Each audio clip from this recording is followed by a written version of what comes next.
رضا ملک‌زاده.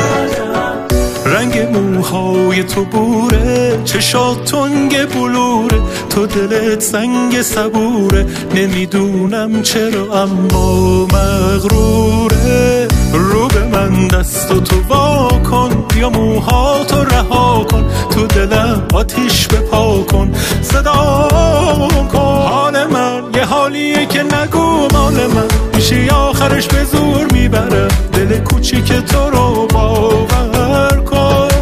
میزنم همه شهر رو به هم میخرم، راز تو بگو چند حالمو بیا بهتر کن. حال من یه حالیه که نگو مال من، میشه آخرش به زور میبرم دل کوچیک تو رو باور کن.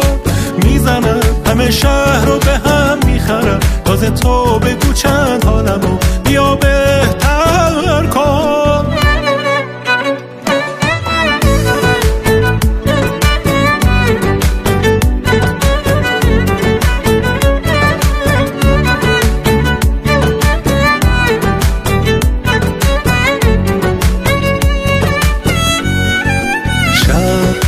همه ستاره پیش تو کم میاره، خدا نکنه جدا نکنه کسی دل تو رو از من تو دنیای دروغی، تو این همه شلوغی، چشام دنبال تو میگرده، هی پس تو کجایی؟ حال من یه حالیه که نگو مال من، میشه آخرش به زور میبرم دل کوچیک تو رو باور کن.